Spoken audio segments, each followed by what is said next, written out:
I would say it was good, but you could be watching strong minded. You could be. Okay. Good morning, everyone. Thank you for being present. My name is Sharon Hurd, Chairperson, Department of Agriculture, and I am calling the board meeting to order. It looks like it is 9:08 in the morning. So, housekeeping items. As an attendee, your microphone will be automatically muted during the meeting unless you are providing testimony. For each agenda item you wish to testify on, please click the raise hand button found on your Zoom screen. Board staff will individually enable each testifier to unmute their microphone. When recognized, please unmute your microphone before speaking and mute your microphone after you finish. Finish speaking in order to prevent audio feedback. When testifying, you will be asked to identify yourself and the organization, if any, that you represent. Each testifier will be limited to 2 minutes of testimony per agenda item. When I ask for public testimony, you may indicate you want to testify by entering pound and then 9 on your phone's keypad. After entering pound and then 9, a voice prompt will let you know that the host of the meeting has been notified. When recognized, you may unmute yourself by pressing pound and then 6 on your phone. A voice prompt will let you know that you are unmuted. Once you have finished speaking, please enter pound and then 6 again to mute yourself. In the event that connectivity is lost and attempts to repair the connection exceed 30 minutes, the meeting may be terminated or continued to another date and time. Consult the webpage for updated information. With that, I will do a roll call of the board members. Please indicate here and if you are alone. Russell Tsuji, representing the Board of Land and Natural Resources. I am present and alone virtually. Thank you. Dr. Vikorsek. Not present. Okay, Mary Alice Evans. Present and here. Dan Lay. Present and here. Vincent Mina. Present and alone, Chair. Thank you. Fred Cowell. Randy Cabral. Here. N Young. James Gomes. Here and not alone. Okay, thank you. Is there any member of the public who wishes to comment on the minutes? Hearing none. Okay, board members, may I have a motion to approve the minutes of the So moved. previous meeting? Thank you. Second, Second. thank you. So are there any additions or corrections to the minutes? Are there any discussions or objections to approving the minutes? If there are no objections, the minutes for February 28th, 2023 are approved. Okay, on the agenda today, we're going to start with because there is a need for some of our staff to attend other meetings, we will start with the Act 90 update. Who will be presenting?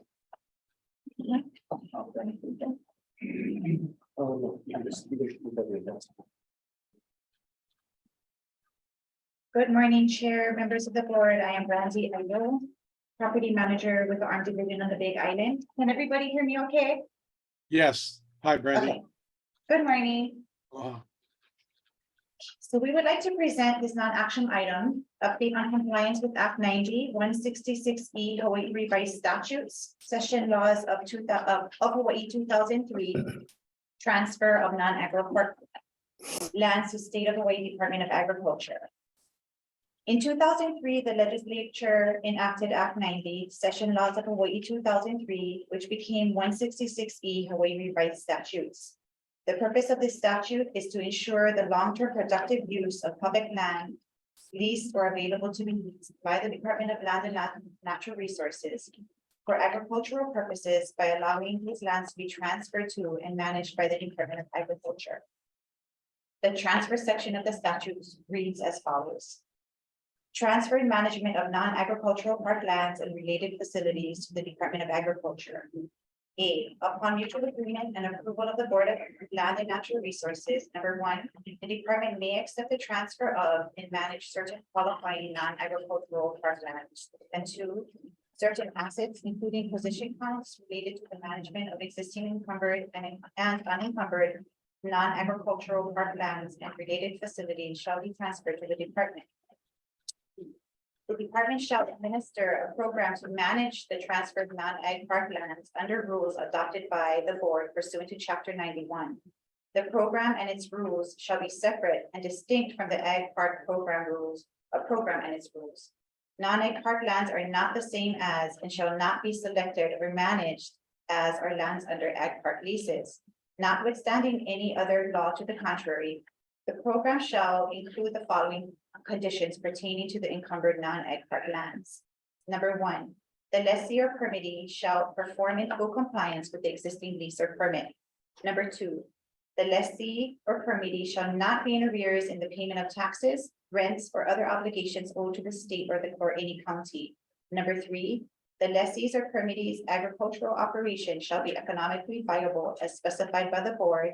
And number four, no encumbered or unencumbered non-ag park lands with soils classified by the Land Study Bureau's detailed land classification as overall productivity rating class A or B shall be transferred for the use or development of golf courses, golf driving ranges, and country clubs. The transfer of non-ag park land shall be done in a manner to be determined by the Board of Agriculture. C, for any encumbered or unencumbered non-ag park lands transferred to the department that are not being utilized or required for the public purpose stated, the order setting aside the lands shall be withdrawn and the land shall be returned to the Department of Land and Natural Resources.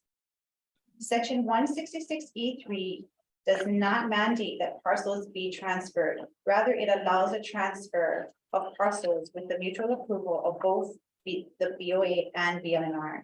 Either DLNR may refuse to offer or DOA may refuse to accept the transfer of the land. Since 2020, the legislature has introduced various bills proposing amendments to Chapter 166E to specifically address the issue of transfer of pasture leases from DLNR to DOA, including mandating the transfer of pasture leases from DLNR to DOA by removing the mutual agreement provision from the statute and striking out DLNR approval from the process. See Senate Bill 77. In 2021, the legislature passed Act 139, SLH 2021, which established an Act 90 working group. This was comprised of legislators as well as DOA and DLNR staff representatives. The working group's final report, authored by the House and Senate Water and Land Committee chairs, is attached to this submittal as Exhibit A. The report stated that certain ag lands under DLNR have multiple management objectives, which can include agriculture production, forestry, native forest restoration, watershed protection, habitat conservation, public recreation, fire fuel suppression, and other public purposes which clearly fall within DLNR's purview and mission. These multiple use lands should remain under DLNR's management. The working group also maintained the requirement of mutual consent between DLNR and DOA. In 2023, Senate Bill 77 was introduced to remove the requirement of mutual consent between DLNR and DOA, and it would have permitted DOA to unilaterally require the transfer of certain pasture leases to DOA without DLNR consent. SB 77 had strong support from the Hawaii Cattlemen's Council, Hawaii Farm Bureau, DOA, the Senate Water and Land Committee, and key members of the House Water and Land Committee.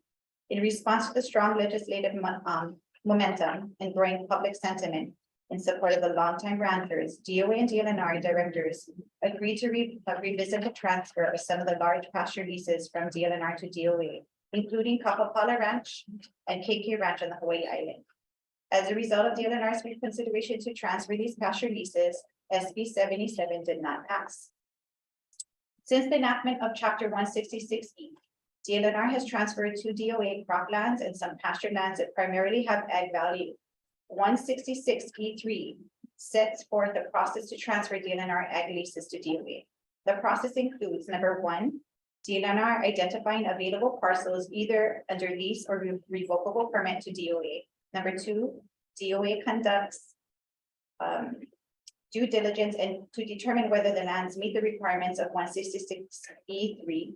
And 3, once DOE agrees to accept the ag parcels, then the transfer recommendation goes before both boards. 4, if necessary, DOA will conduct a formal meets and bounds survey of the transferred property, and DLNR prepares an executive order approved by the governor transferring management authority to DOA. In total, 180 leases, revocable permits, and vacant parcels totaling over 19,000 acres have been transferred to the DOA since 2003 to March 2023. From the enactment of Chapter 166E through the present, DLNR offered DOA 2/3 of the pasture RPs and GLs that are still in DLNR's inventory. DLNR also published a publicly available interactive web page of these parcels and shared this with the legislature and ranching community to provide transparency about DLNR's interests and completion of these transfers are pending due diligence by DOA. Over the past few months, DOA and DLNR have met regularly to discuss implementation of Chapter 166E. With the change of administration and the DLNR's director's willingness to transfer pasture leases, DLNR has updated its spreadsheet to increase the agricultural parcels, including certain pasture leases that it agrees to transfer to DOA. DLNR has distributed the updated spreadsheet to DOA to review and conduct their due diligence. DOA must conduct due diligence on the lands before moving forward with BOA and DLNR approval. DLNR is making available their files on ag leases to DOA to facilitate their due diligence. DOA's goal is to have due diligence and the final batch of approved parcels sent to the DLNR by the end of November. Due diligence involves reviewing files to ensure compliance with rent and other terms, as well as potential site visits, which also can confirm whether the land has ag value. DOA and DLNR are working together to process the transfers in these 3 batches toward a completion date of December 31st, 2023. Surveys will likely be needed for most, if not all, of the RPs because the executive orders require detailed maps and descriptions to be attached to them. Historically, DLNR has opposed bills that mandate the transfer of lands under DLNR management to DOA, even if those lands are in ag or pasture use. The primary reason is that these lands, especially certain pasture lands, possess significant resource values such as forestry and watershed protection that DLNR believes should be considered along with ag and pasture use. Another reason is that certain lands may have other uses that may provide significant public benefits above and beyond ag use. Furthermore, DLNR has historically considered pasture lands to be separate and distinct from ag lands and not subject to Act 90 as indicated by different classes of land included in Section 171-10 HRS. However, as certain legislative committees have indicated that they will likely pass a measure to compel transfer of these lands to DOA. The DOA and DLNR chairpersons have worked together to identify certain pasture lands that DLNR has previously desired to retain and are proceeding with proposed transfer to DOA, subject to certain conditions that ensure that DLNR fulfills its mission and public trust obligations. While DLNR staff would ideally prefer to retain these lands and not support such a transfer, they also recognize the potential consequences that could result from the alternative of legislatively mandated transfer. As a compromise, DLNR proposes to retain certain lands and include reservations to protect public trust resources in other lands to be transferred to DOA. Exhibit B contains a list of parcels that DLNR has offered to DOA, as well as the areas DLNR seeks to retain. As DOA and DLNR are working under the current terms and conditions of Act 90, any proposed transfer would require the approval of both boards. Therefore, it is possible that certain leases and revocable permits offered to DOA for transfer might not be approved by either BOA and DLNR for multiple reasons. So it is important to note that a property's inclusion on this list does not guarantee transfer. There are now roughly 175 pasture revocable permits and leases that are in DLNR's inventory, excluding those that are pending a BOA or DLNR approved disposition. DLNR has offered approximately 70% of those dispositions to the DOA, which constitutes roughly 40,000 acres. The remaining 30% of those leases and revocable permits, which total approximately 54,000 acres, are intended to remain under DLNR's management because they are multi-use and have other important resource values in addition to ag use. DLNR oversight of these lands provides flexibility to reevaluate areas for their highest and best use, which is key to changing land and climate conditions. Some lands might become unusable for pasture use due to threats such as two lines spit above. Under DLNR, the use of these areas could be reconsidered to include reforestation, hunting use, or other purposes in addition to pasture.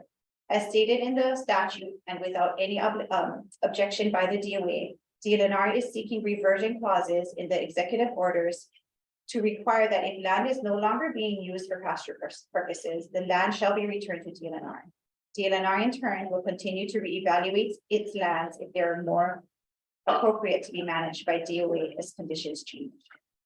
DLNR is negotiating with DOA and ranchers to determine which transfers are acceptable, develop reservations to ensure public access as well as public hunting, and withdrawals of lease areas that DLNR will retain due to resource value. After DOA confirms that they are willing to accept the transfers via BOA approval, DLNR will submit recommendations to the BLNR to approve the transfers. The departments have an ambitious schedule to process all of the transfers through the two boards that are mutually agreeable before the end of calendar year 2023. The departments will also work to process as many executive orders that finalize the transfer as soon as possible. However, that timeline depends on the capacity of other agencies that must assist with surveys and legal reviews, as well as governor approval. On page 5, you will find the proposed schedule for the Act 90 transfers. Thank you. Thank you, Ms. Ayo, for the update. Is there anyone in the public who wishes to comment? There's one hand raised. Okay, It's a couple. there's a couple hands raised. Maybe just start from the top. Okay, I'd first like to call forward Emma Ewan. Please speak your name and organization.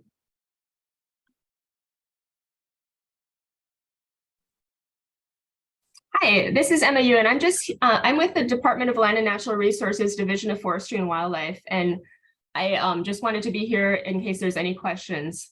Aloha. hello, thank you. Thank you, Emma.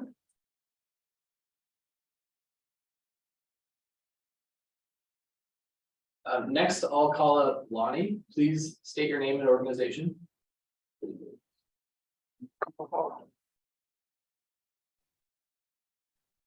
Good morning. Can you hear me? Yes, Good morning. we My can, name's Lonnie. Lonnie. Thanks. Morning. My name's Lonnie Petrie. I'm from Kapapala Ranch. I stand on my written testimony, but I want to make a comment on the previous presentation by Brandy. The DLNR just forwarded us that brief yesterday. And I did want to point out that we find a discrepancy in the map between the story map on page 2 and the link, the exhibit B. I have talked to Dave Smith about this previously in late March. I actually sent him an email this morning trying to clear this matter up. The two maps are not consistent with the letter that we had sent to Chair Chang, and with a withdrawal of the current GL 5374, basically the ranch would withdraw 7,000 acres for forestry's interests. The maps do not represent that clearly. Exhibit B is better than the story map. I just, like I say, I'm trying to email Dave to try and clear this up so that there's one map. But I'm also here to answer any questions regarding Kapapala Ranch. Thank you.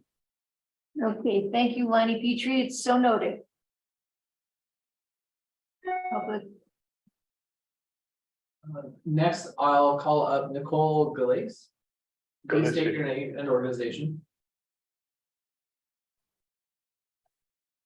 Hi, this is Nicole Galassi, Managing Director for the Hawaii Cattlemen's Council. Thank you, Chair Hurd and members of the Board of Agriculture. We appreciate this update. We are encouraged that work is being done to transfer these ag lands from DLNR to DOA.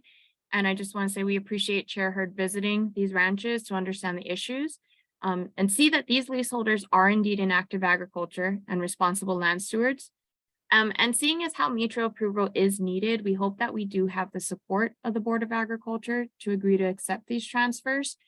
The Hawaii Cattlemen's Council advocates for the transfer of all agricultural lands from DLNR to DOA because we do believe that the Department of Agriculture is best suited for managing these leases to keep them in agriculture, which is what Hawaii needs to feed our community. So thank you very much. Thank you, Nicole. Further public testimony? Okay, so thank you. Hearing no further public testimony, we will consider the matter updated and move on to the rest of the agenda. Thank you, Brandy. Sure, can I ask a couple questions? Sure. Brandy, could you clarify the time frame? It says June, Kapapala and KK will be on the board's agenda for DLNR. And then it says second 90 days, July, September. Could you clarify, it's gonna be on the board agenda in June for DLNR, and then it's gonna go to the DOA board in what time frame? I'm guessing Linda can come and help me with that. I'm Linda Marai, property manager with Department of Agriculture. Well, that thing is really bright.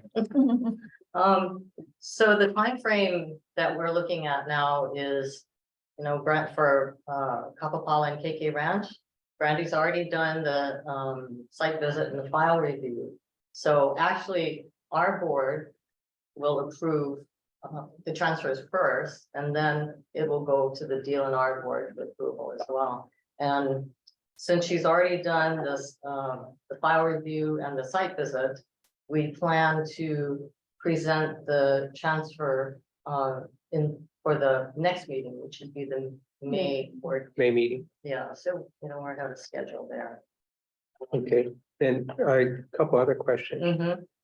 Is the transfer dependent on surveys being done, or if it's gonna be transferred and then surveys being done before the lease is actually? That's a good question.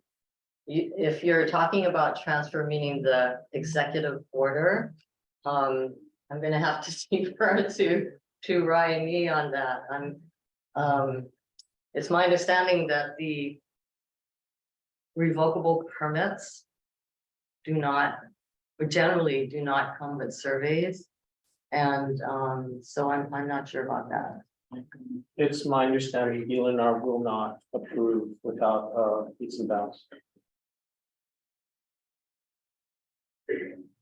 That's kind of disturbing. I thought that we kind of set a precedent. It wasn't DLNR, but when the transfer of one of these other parcels before, there was a set aside. And that was transferred pending a survey, but the set aside was set. So why couldn't the same thing be done with the understanding there's going to be a set aside, but the transfer take place? Otherwise, when is the time frame? Because the surveys. An argument, I think, has been made that if the land was sufficiently described for purposes of the RP and leases, that could be sufficient for the EO. But the DLNR, which of course it has to get their approval, has said that they won't approve without a leaps and bounds. Even the set aside. Oh, well, the set aside, but the EO, I'm talking about the EO, exactly. Because without that, I mean, you can get it set aside, but not actually transferred, right? Emma, could you comment on that?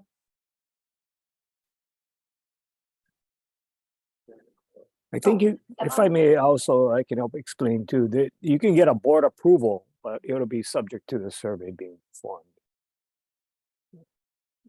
So you're saying that that cannot be transferred until the survey is done?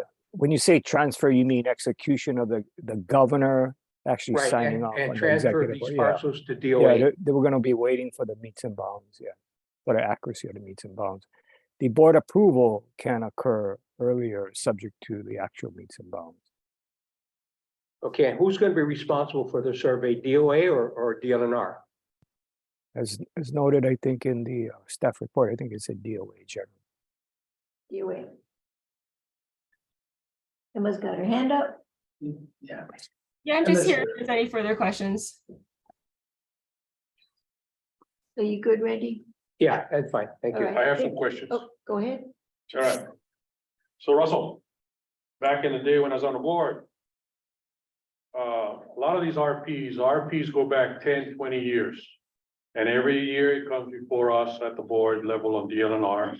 And one of the comments was we need to get surveys by DAGs, lack of staff, lack of this, lack of that. It was never done. So moving this forward, and if it's coming to DOA, my question is, the RPs that DLNR wants to keep in their possession, I want to know if those RPs are going to be subject also to surveying, which was never done. And there are RPs that was there for 10 to 20 years.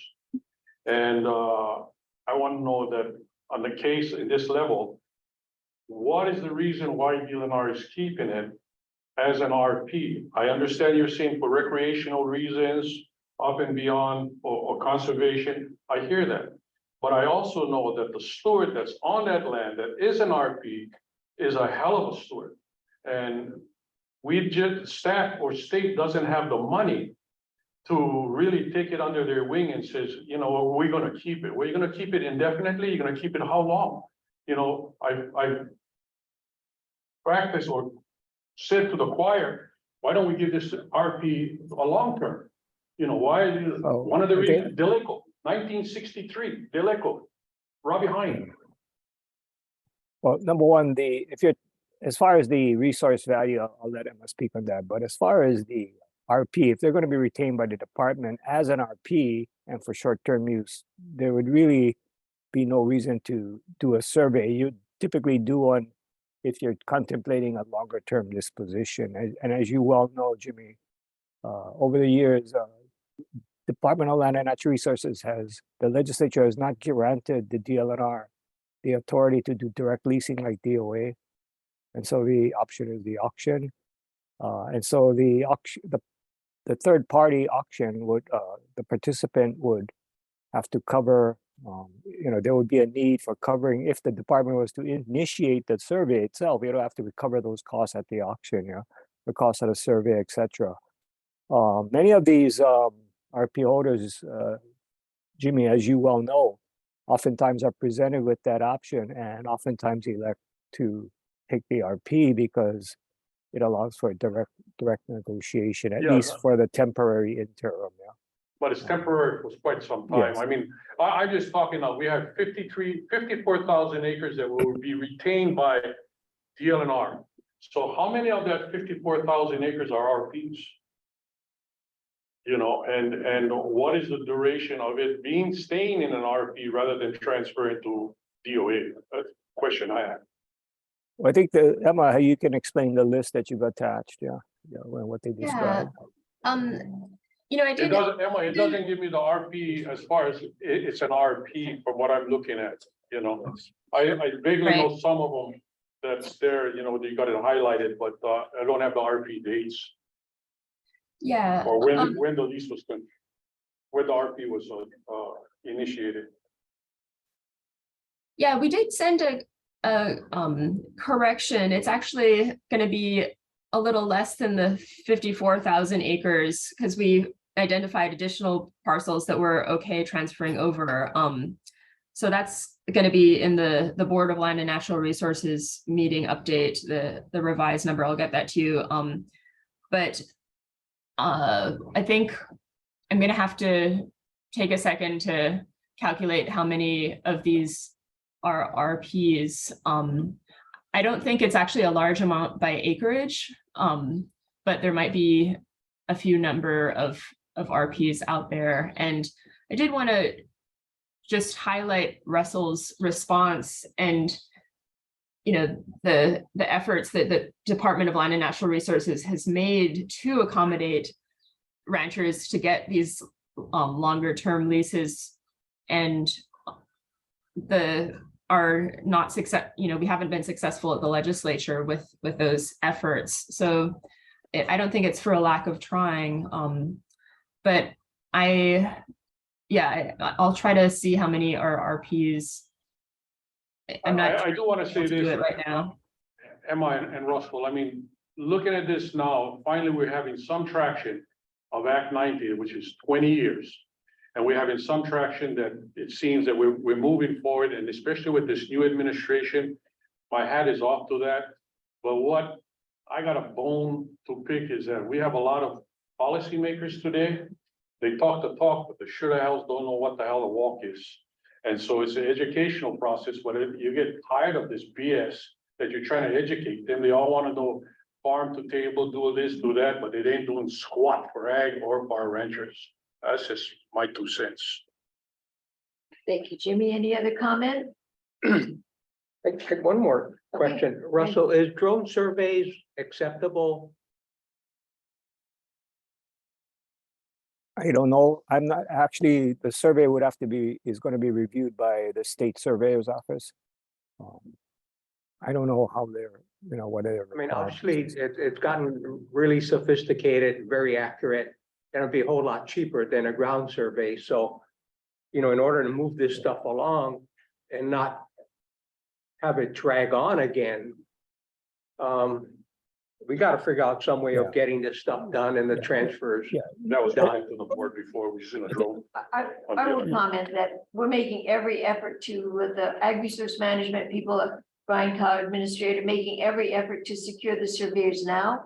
Apparently there's I'm not going to say a shortage, but a great demand for surveyors at this point. So we're actively recruiting surveyors, actively recruiting the funding to secure the surveys.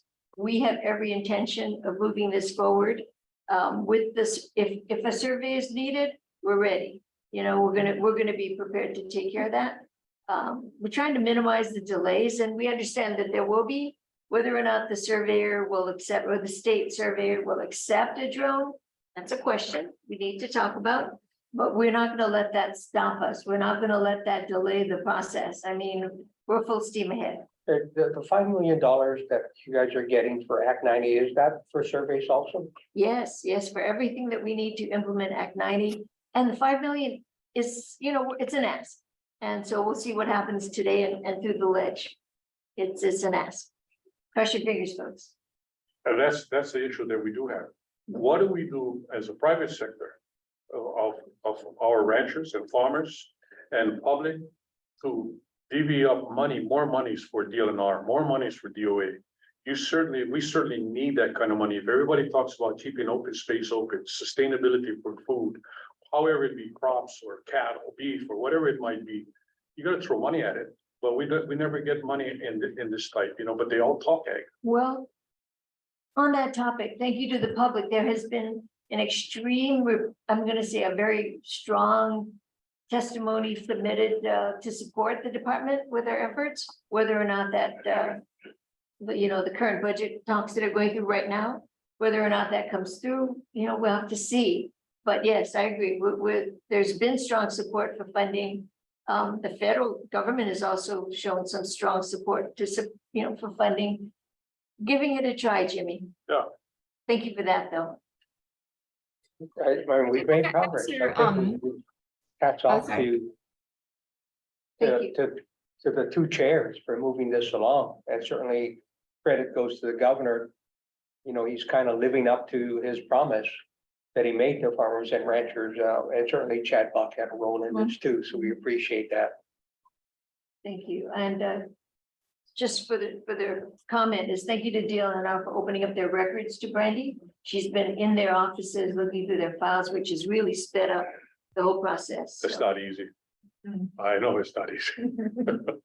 So thank you for that. Emma, did you have something?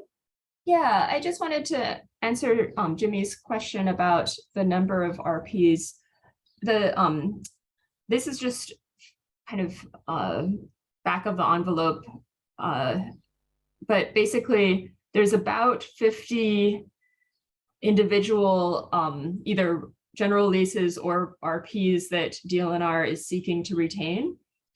That's not an exact number, but that's kind of the scale, and it looks like a little bit over 30 of them are RPs. Looking at the list though, a lot of them are RPs held by the same entity. So it's not 30 different folks. It's like, but there are around 30 different RPs. And just to give you the statistic on the numbers overall of, basically, we're offering DOA 54,000 acres.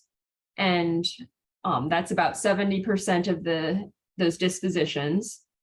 And then the remaining 30% DLNR is seeking to retain, and that's approximately 50,000 acres. Okay, I thought it was 30,000 acres DOA and 54,000 DLNR. Emma. That's what we are corrected. We corrected the record. Okay. Thanks, Emma. okay, is Vince, do you have your hand up? He Oh, kind of it's- keeps popping in now. Oh, he's popping in. Okay, so any other public testimony? Emma, you still got your hand up? No, okay, so hearing none, thank you. We will conclude the update on Act 90, thank you. And asking for the understanding of the people here that are here for the agricultural loan division. I'm going to move on to Linda's cases so that Linda can move on to her. Do you want to take them in order? Roy's going to present first. I think we'll take yours so that you're the one with the urgency, right? Okay, right. Well, actually, I'll just wait until. Okay, we'll all take them in that order. is done. Okay, Yeah, that was less confusing, maybe. all righty, so we'll. Hey, move we on. can handle. I'm sorry. We can handle, no worry. I know. Thank you, Jimmy. So Chair, we'll I have move a on. question. Oh, yeah, well, he's back. Go Very ahead, nice. Tina. I don't know why my internet connection's the way it is, but you can all hear me? We can, thank you. Thank you. Brandy, do you know the total amount of acres that DLNR and HDOA have? You know, they just said it was updated, right? Right. And I think it was flip-flopped, right? 54 and 30. I believe. But now Emma said that there was more land that they were gonna transfer to Transferred to DOA. us, so it has been updated, but I don't have that exact figure in front of me. If you can get that to me, please, when you do. Sure. Appreciate that. Thank you. And Emma, I have a question for you. Well, what is the policy of the DLNR regarding feedlots?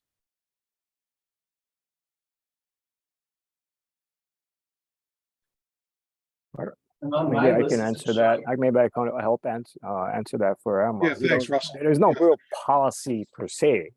There is a single feedlot, if you're describing it as described in Campbell feedlot.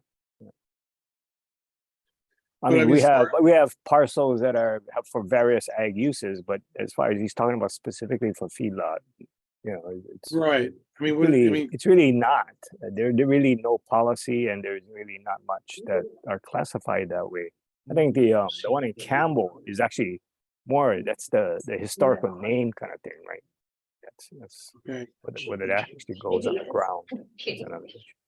Yeah, I'm just wondering as far as usages moving forward, if it is transferred over to DOA, then what's DOA's, what is the guidelines folks need to follow regarding especially manure ponds?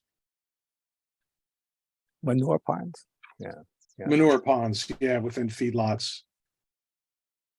Linda, do you have anything on that?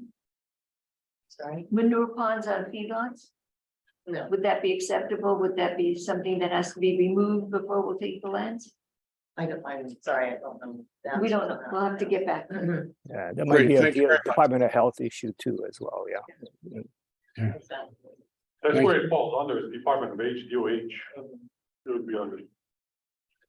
Yeah, it's just, I guess my concern would be unless there's clear guidelines and then it gets turned over to the Department of Health, then what's the communication between Department of Health and Department of Agriculture and Yeah. Now that you mention it, Vince, it's not so much policy, but I do recall parcels that contain something like what you're describing and it becoming, an issue to be resolved amongst the agencies. I know that. Yeah. Right, because then it becomes it could be a liability issue for. Right. Department of That's Ag. right. That's right. Yeah. So thank you, Russell. Oftentimes we try to have it cleaned up if possible, or Yeah, But thank you, again- thank you, Russell. I was going to say that per Act 90, DLNR is tasked to clean up all the lots before we will review them for accepting them. And we don't know if manure ponds are a necessary part of a feedlot or, whether or not DOH. So we're going to have to visit that at some future date. It And- is. a- and also- you have to have a You do have pond. to have it, okay? And also there's strategies to be able to manage a particular thing like that. So there isn't, when you're passing by, it doesn't Issues, sound like you're, environmental issues. yeah, right. Yeah. Okay. Thank you. I think we're going to close the update on Act 90 until next time. We still have Okay. to. So communications from the department, we're calling on staff to present the first agenda item. Good morning, Chair, members of the board. Roy Hasegawa, Agriculture Resource Management Division Property Manager. And I'll be presenting requests for acceptance of annual lease rent as determined by independent appraisal and consent to assignment of general lease for Ronald William Bach, doing business as Hawaii Fish Company, assigner to Hawaii Fish Company Inc. assignment. And this is on the island of Oahu, the Wailoa district. Okay, board, do I have a motion to approve the request? So moved. So moved. Thank you, thank you. So we are in discussion. Good. I'm going to present. Ronald William Bach, doing business as Hawaii Fish Company, was issued revocable permit number S6814 by the Board of Land and Natural Resources in 1992. On September 14th, 2022, revocable permit was set aside to the Department of Agriculture for management purposes via Governor's Executive Order. At its November 29th, 2022 meeting, the Board of Agriculture approved the conversion of revocable permit to a new 65-year lease with the character of use as diversified agriculture, subject to approval of the lease rent appraisal. An appraisal was done pursuant to section 415821 Hawaii Administrative Rules for the purpose of determining the fair market rental for the subject parcels and for the converted lease. The Department of Agriculture contacted ACM Consultants Inc. to determine the fair market annual base rental and additional rents for the initial 15-year term of the new lease. The appraised annual rental for the new lease is $2,419 per year, or 1.5% of gross sales, whichever is greater. The appraised annual rental for this lease will be applied to the effective date of the lease. In accordance with section 14158(8)(b)(4), the lessee shall also pay an annual premium equal to 25% of the annual base rental for a period not to exceed 7 years. Mr. William Bach requests consent to assign the new lease to Hawaii Fish Company Inc., a domestic corporation, as a business form change from sole proprietorship to an incorporated company.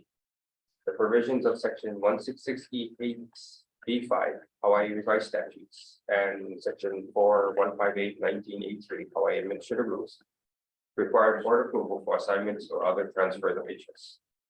Hawaii Fish Company Inc. meets the farming experience and residency requirements pursuant to sections 41581 and 27 Hawaii Administrative Rules.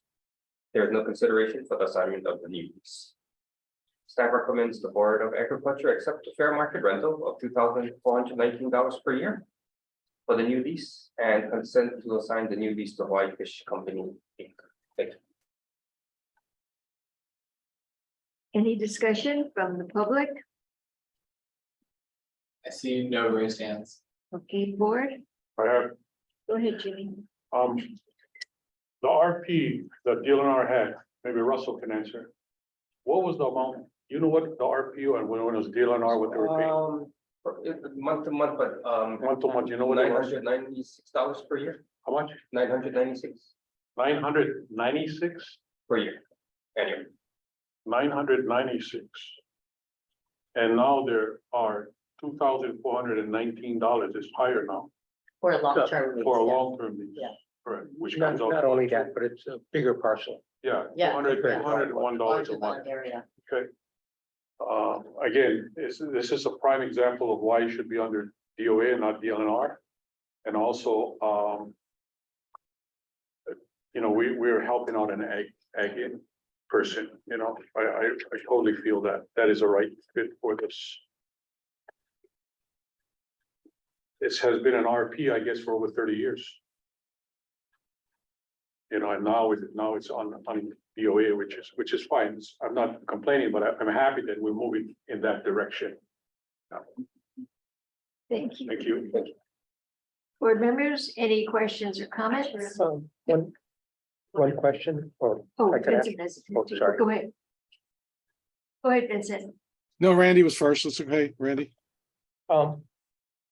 Right, when is the lease gonna be finalized on this?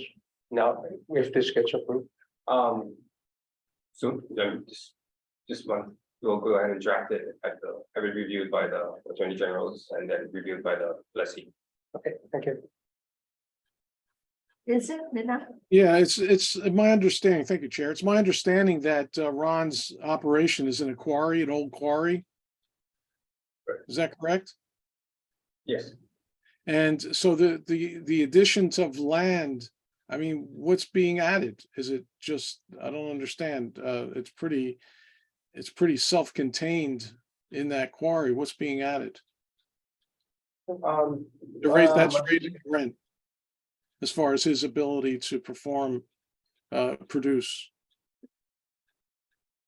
Can I answer that? So, Vince, you know, because he's getting a general lease and the lease requires a surveyed parcel of land, he is in the lease. The entire TMK, actually there are 3 TMKs that he will be assuming responsibility for.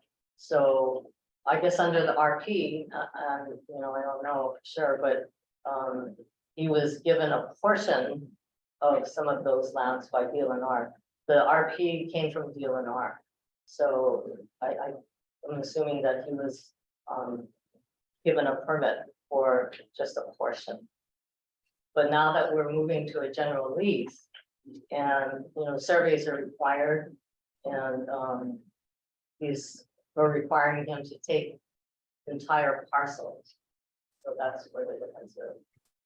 I see. I'm just wondering, because like what Jimmy brought up about the raise in the rent, is that because of the surveys that are needed to be paid for, and or is he responsible? No. He's responsible for those surveys, or For the surveys.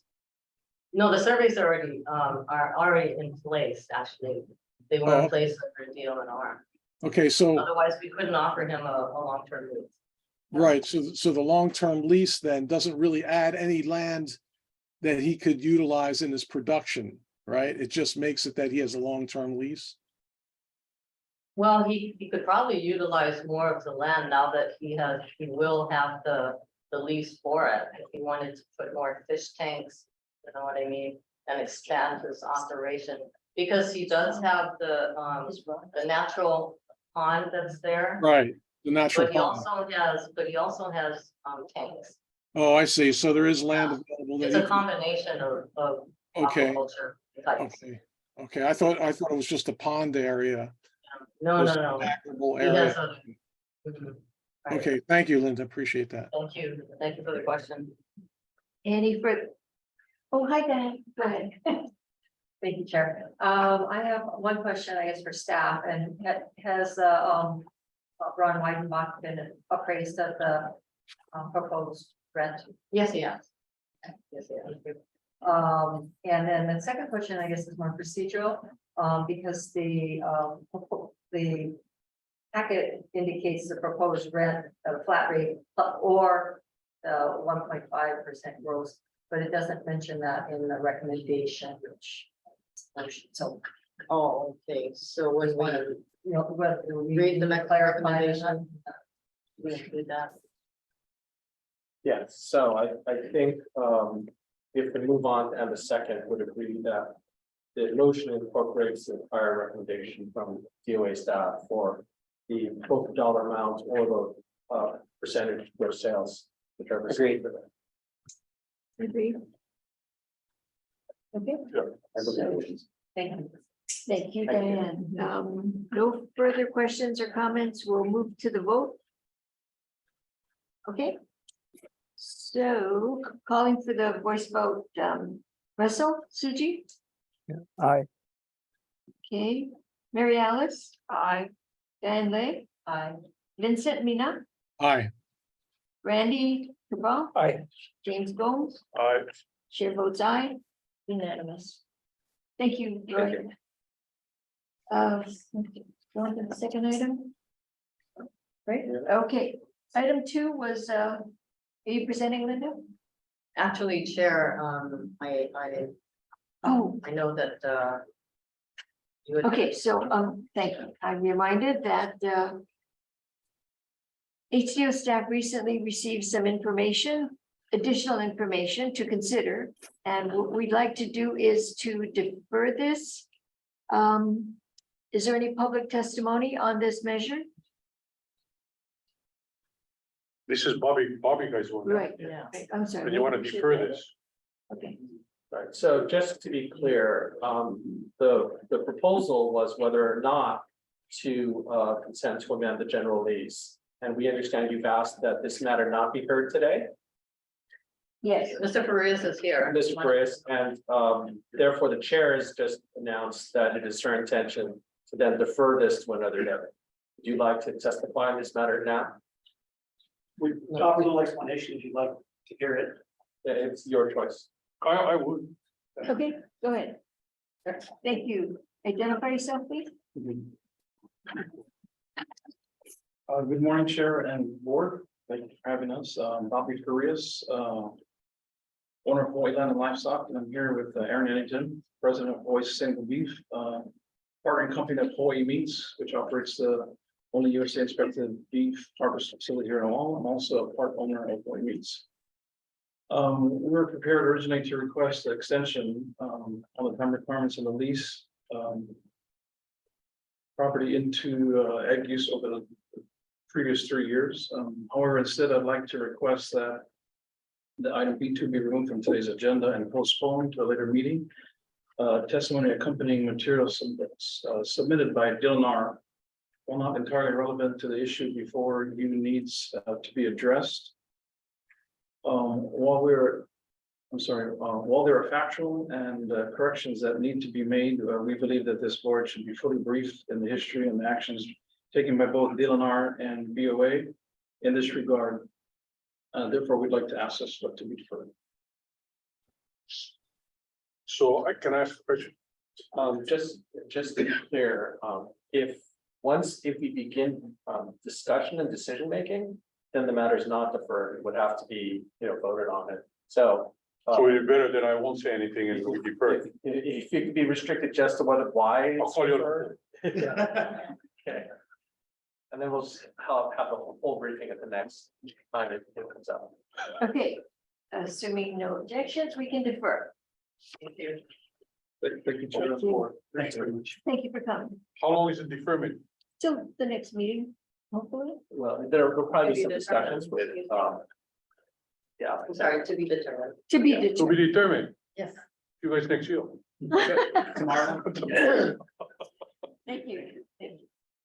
So on to the third item. That one is deferred as well. Okay, so Questions? HDOA staff recently received some additional information to consider prior to addressing this matter. Is there any public testimony, any questions? What matter are we working on now? On item 3, request to terminate general lease for Jane Kelly LeBlanc. I see no hands raised from the public. Linda, hello. Thank you all. Okay, assuming no objections, we will defer to a future date. Well, we go take it up for laps. Okay, item number So, 4. excuse me, Chair, I'm sorry. So the Jane Kelly Lavoie item is being deferred? Deferred. Staff received some information, additional information just recently that will impact the decision. Okay, because Or the I received recommendation. some information too, so I just want to Okay, just wait till it's brought back up next time. Thank you. Item 4, who will be presenting?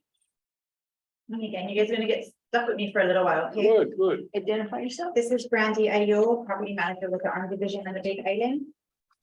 This submittal is a request for consent to assignment of general lease number S 4829 William Hansen and Henrietta Hansen. Lessee assignor to Jungle Miss Orchid LLC assignee, TMK 3-1-5-116-034 lot 7 in the Pagoa Ag Park, in the island of Hawaii. The Board of Agriculture awarded general lease 4829 to William Hansen and Henrietta Hansen commencing on July 1st, 2004. Since the execution of general lease S 4829, William and Henrietta grubbed and cleared the subject property and planted mango, avocado, samoan coconut trees. In 2018, the kilowatt eruption caused major disruption in the lessee's ability to maintain the subject property, and on August 23rd, 2021, Henrietta Hansen passed away. Due to an unforeseen disability, William Hansen is no longer physically able to farm the property and is therefore requesting the assignment of general lease 4829 to Jungle Miss Orchids LLC. Pursuant to the terms of the general lease and the HAR, an assignment of lease is permitted due to physical disability. Caleb Hulk is the sole owner and operator of Jungle Miss Orchids LLC since its inception in August 2007, where he grows a variety of orchids. Prior to opening his business, Mr. Hulk spent 3 years as a farm laborer for Kalapana Tropicals Inc. Mr. Hulk would like to utilize the subject property to expand in his current orchid nursery. Additionally, he plans to cultivate various fruit trees such as mango, avocados, coconuts, lychee, cacao, breadfruit, peach palms, bananas, and coffee. Jungle Miss Orchids LLC qualifies as an agricultural company with more than 75% of its officers qualifying as a bona fide farmer. Caleb Hulk, the sole owner of Jungle Miss Orchids LLC, qualifies as a bona fide farmer with more than 2 years of full-time farming experience and satisfies the eligibility requirements. There is a consideration of $20,000 for the assignment of lease. This consideration includes 6 mature fruit-bearing mango trees, 14 mature fruit-bearing avocado trees, and 26 mature fruit-bearing Samoan coconut trees. The value of these trees is estimated at $30,700.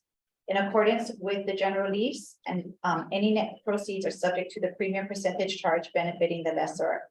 In this case, calculations in accordance with this provision is net zero to the lessor. Staff recommends that the Board of Agriculture approve the assignment of general lease 4829 from William Hansen and Henrietta Hansen, lessee assignor, to Jungle Miss Orchids LLC assignee. Thank you. Anyone from the public wish to testify? I see no hands Hands raised. up. Board members, any questions or comments? Oh, Vincent. Thank you, Chair. Brandy, when it says the value of these trees is estimated at $30,700, is that value determined by the amount of production and sale of the fruit, or is that also included in the labor and, to maintain of those trees? I believe it's valued on what the value of the trees, because it's mature and it's fruit bearing, so if they can make money off of those trees at that time. I also have the amounts confirmed with another nursery just to make sure that they were fair and comparable. So, and they said that was actually conservative, the value of the trees. It's conservative, and because I feel for the leaseholder and his wife passing, and his work that's gone into that farm, and the consideration, the net consideration then, and I don't know, can I talk about this, Brian? The numbers? If you want to talk about the individual's finances, it'd be better to do an executive session to discuss a matter. Right. You could generally discuss, maybe you just want to say generally the amounts are a concern. Yeah, right. So generally, thanks, Brian. With the total consideration, less the inventory, it just seems like the farmer's not going to be really benefiting so much. Am I correct in that, Brandy? Yeah, I think at this point, he's just not he's not able to, the property has been overgrown since 2018. And I've been out to the property and we've had conversations about the productivity and he just hasn't been able to do it.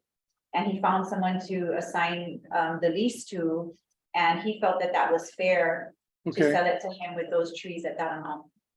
Okay, thank you. Yeah, I know it looking at the pictures, and I would like to thank my colleague there, Jimmy Gomes, about getting us colored pictures. It looks like that it's an area that'll grow over you if you stand there for any period of time. So thank you. Okay, so I'd like to backtrack a little.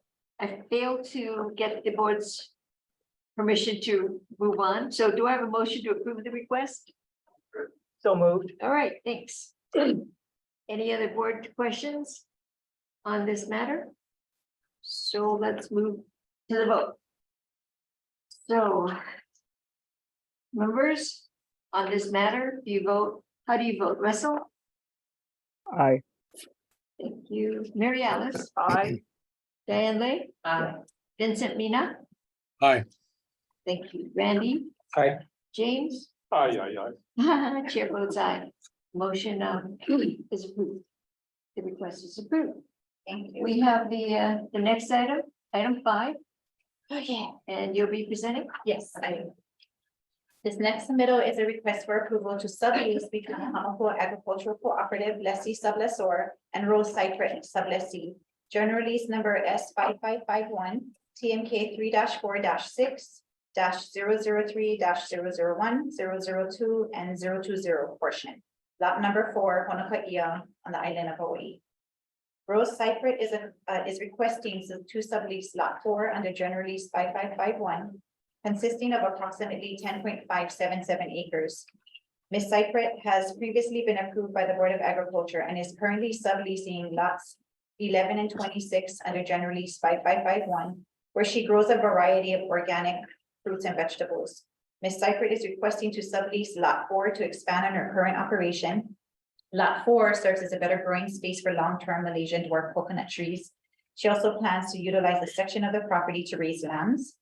Rose Cypress is a sublessee in good standing and qualifies as a bona fide farmer with more than 2 years of full-time farming experience and meets the application and eligibility requirements. The staff recommends that the Board of Agriculture approve the sublease between the Hamakua Agricultural Cooperative lessee sublessor and Rose Cypress sublessee for lot number 4 in Honokaia and the general lease 5551 through the expiration date of June 29, 2033. Thank you. Okay, thank you, Brandy. Do I have a motion to approve the request? So moved. Thank you, thank you. We're in discussion. Anyone from the public wishing to testify? I see no hands raised from public. Okay, questions from the board? Randy? Brandy, Yes. it seems like Hamakua Ag Lodge, a lot of the same people. Some of them have multiple. So is it because nobody's interested in these parcels or? We do get phone calls. I know that the Hamakua Ag Cooperative are lessees, so if they look for their sublessees, we do get phone calls sometimes and I will just transfer them to the Hamakua Ag Co-op. But I think a lot of the lessees there, some of the properties are smaller, so they like bigger parcels to farm on, so they look for expansion there. So I'm guessing that's the reason why. But I don't know if the Hamakua Ag Co-op has a willingness, that part sure, I'm not sure about. I'm just curious, because we're talking, that bill that's going through the ledge about the ag parks, right? And that 200 some plus people are waiting for land. And then, so you got this so-called co-op here. I would think you get more people interested than the same people over and over. So. Thank you. Thank you. Any other questions from the board? Dan? Oh, Vince. Thank you, Chair. Brandy, I noticed on the map, the lot 4 that is in exhibit here is at the bottom of the property, and then her other lots 11 and 26 are kind of spread out. Yeah. To Randy's point, I can appreciate other people being on the waiting list. Yet at the same time, I've done some research on this farmer, and on social media, she shows a very energetic presence, and also you can see she has a passion for growing food. So I'm going to be totally in support of this. Thank you. Diane. No, I'll pass them. Oh, okay, any other comments or questions from the board? Seeing none, we'll move to the vote. Russell. Russell, Sorry, yes, Russell. yes, yes. Okay, Mary Alice. Oh, she just stepped out, we'll come back. Diane Lee. Aye. Vincent Mina, Aye. Randy Cabral. Aye. James Gomes. Aye. Mary Alice is excused. Chair votes aye.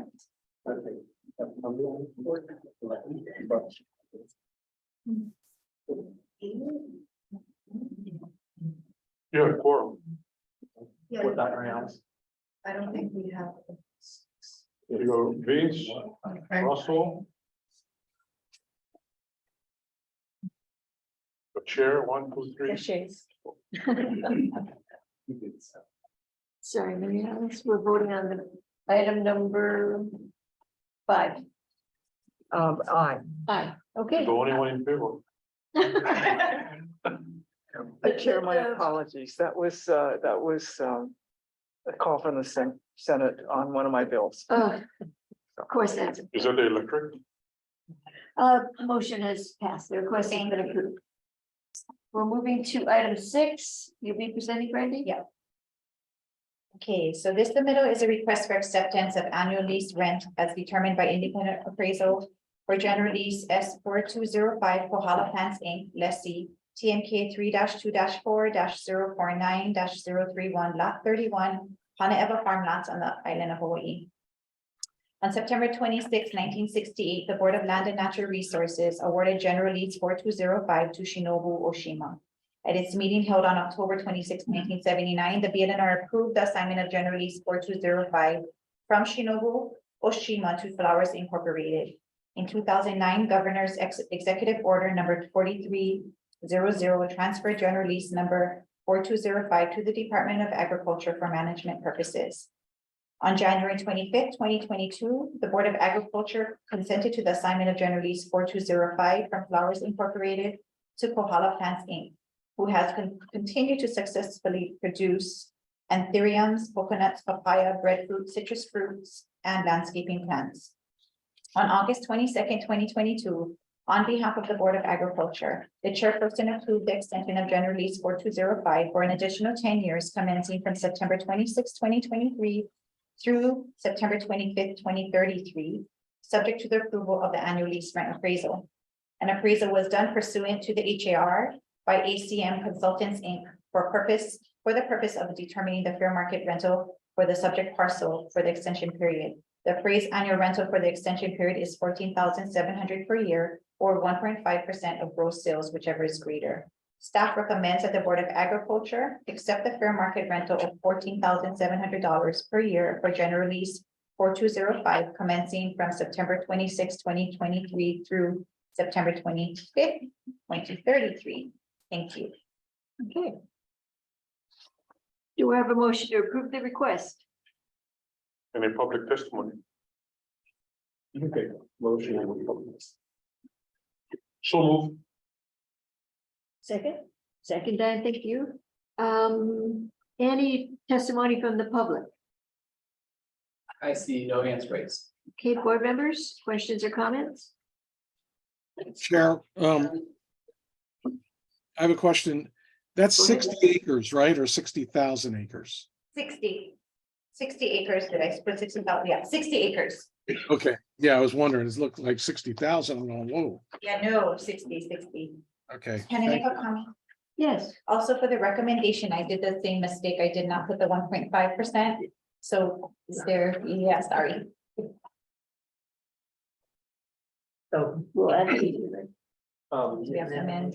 Yeah, with the move on to the second, accept the amendment to the motion. Okay. We accept the amendment to the motion? Yes, Yes. yes, yes, Okay. yeah. We're good. Move on to, any other I don't comments think from the the picture- board? Hearing none, we'll move to the vote. Voting on measures 6. Russell Suji, DLNR. Aye. Thank you. Mary Alice, I, Diane Lay, Vincent Mina, Aye. Randy Cabral. Aye. James Go. Aye. Chair votes aye. The measure is accepted and approved. Thank you. Thank you. Thank you, good job.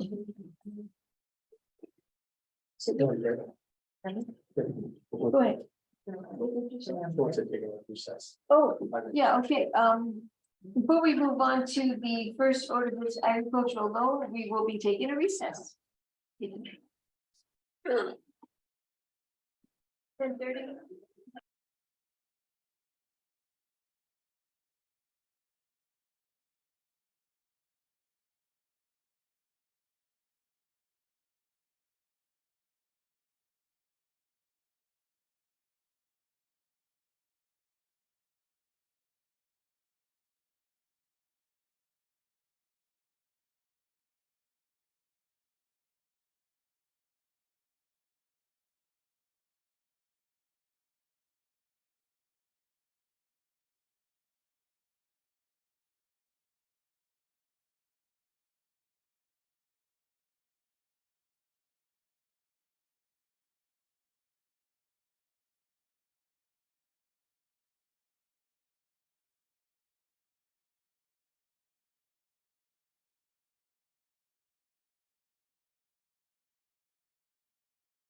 Hello, everyone. The board meeting is back in session. And now we're going to take the item of agricultural loans. First item who will be presenting. Identify yourself. Hi, good morning. My name is Young Tak, business loan officer at the Honolulu office. But today I will be presenting on behalf of Garrett Mendoza. He's out on a personal leave. So this is for a loan request for Roy James Souza. The applicant, Mr. Souza, assisted with his father's cattle operation from an early age and operated his own ranch since 2019. He is requesting a Class D direct emergency loan in the amount of $100,000 to restore his pasture herd to the condition it was in prior to being damaged from excess deer overgrazing. The proposed loan term is for 15 years with a fixed interest rate of 3%. Repayment will consist of interest-only payments due annually for the first 2 years and annual P&I payments of $9,402.95 thereafter. This loan will be secured by a second priority security interest in the rancher's assets. Also, it is guaranteed by a personal guarantee from Mr. Brandon Baltazar. The new loan will provide the necessary funds for fencing approximately 8,300 linear feet and clearing, machine work, feed, application of herbicide and labor. Staff recommends approval of the loan request. Okay, do I have a motion to approve the request? So move. Thank you, James. Second, thank you, Diane. Any members of the public who wish to comment on this request? We have no raised hands for the public. Okay, any board discussion? Go ahead.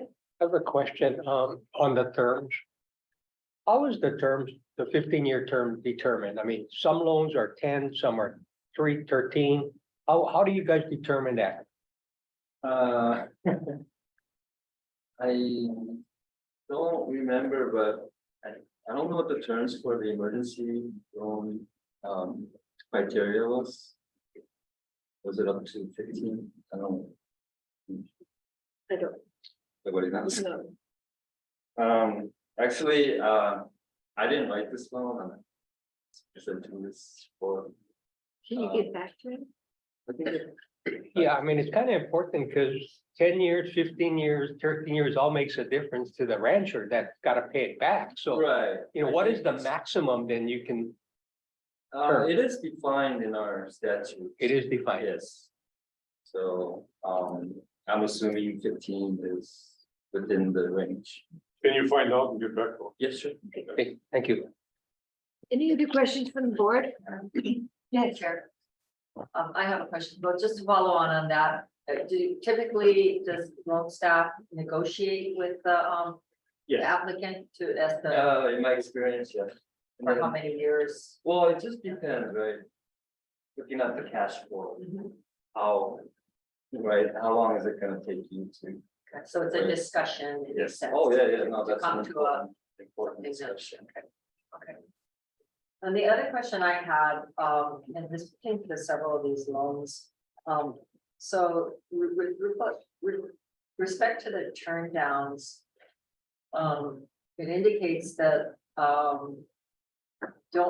there's a waiver for these emergency loans for the, impacts from deer damage. Under 100,000. And, but his is for 100,000, and I just wanted to clarify, get clarification Yeah, up to $100,000. up to 100,000. Because I think later on we have a discussion about. Isn't it 100,000 and below? It's way under the emergency. Oh, it's the total maximum loan amount, isn't that high? Yes, but the turn down, Oh, yeah, turn down, the right. turn down for go to Yeah. other commercial banks. Yes. Okay, Turn down. okay, all right, fine. Thank you. Chair, I have a follow-up Mary Alice? question.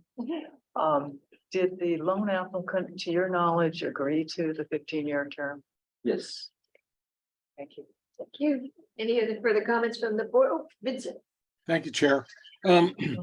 So, doing the math, I have a real problem with these loans because doing that 3%. 3% seems really great, right? So that would be 3% on $100,000, $103,000 comes out to about $527 a month. But that's not the case, right? It's ballooned in the front end of the loan, as it states here. That the interest only payment due annually for the first 2 years, so it's all in interest. So what is the total? When it's all said and done, what is the total amount that this loan, that the farmer's going to be paying back on this loan? Oh. I can get back to you on that one. I would Yeah, appreciate well, that. And to the point that I'm wanting to make, and I'd like to get this on record, is that our infrastructure is terrible when our farmers have to go out and get a loan to mitigate an issue the county isn't addressing accordingly. Now, I understand the county's, trying to plug holes in the dam, but there is a situation where the only way they're doing it right now is through grants. And my understanding, though, is there's grant money available for the ag parks to fence the ag park in. So farmers in the ag park don't get decimated. But there's nothing really there for the farmers unless they write grants. And then there's another aspect of the DLNR has, from what I understand, has grants that will provide the fencing, but it needs to have the labor being done by the farmer. So at least that's something. And I don't know if this is DLNR land that has to be under, Russell. Is that the case? Not to my knowledge, not to my understanding.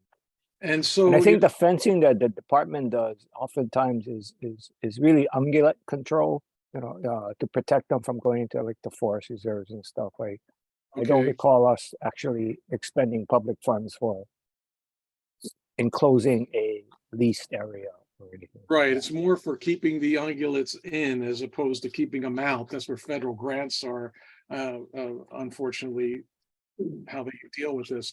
So I'm of the ilk that, it would be great if we were able to get government policy in place that would support and foster private sector investment as a legacy investment. So this way they would get acknowledgement that their money is going towards an agricultural system infrastructure here in Hawaii. So these guys with the buco bucks can have something as a legacy to leave behind, because as they say, you don't see a U-Haul trailer behind a hearse. I would encourage this kind of policy to happen at the legislature. I don't know who could champion that. I know we have one agriculturalist at the legislature, and Linda Coit, who understands what a farmer goes through to make a living at farming. And it just seems like these loans are just going to further impede the farmer's ability to make a living. And I just have a real difficulty with our agriculture, or their lack of agricultural system in place, when we have people talking at the legislature about food sustainability and yada, yada, yada, all that. I just would like to see more attention being paid in the spirit of actually getting that private sector support to have an agricultural system in place, that farmers could do what they love to do and ranchers could do what they love to do, and that's farm and ranch. So thank you, Chair. Thank you. Noted. Any other questions or comments from the board? None. We'll move to the vote. Moving to the vote on the matter of the item 6. No, item 1 on the agricultural loan. Russell Suji. Aye. Thank you. Mary Alice Evans. Aye. Diane Lay. Aye. Vincent Mina. Aye with reservations. And Randy Cabral. Aye. James Gold. Aye. Sharon votes chair aye. We have adopted the measure approved. Thank you. Thank you. Item 2 on the agricultural loan agenda. We have who will be presenting on item 2? Jill. Who? Jillian. Jillian, are you on?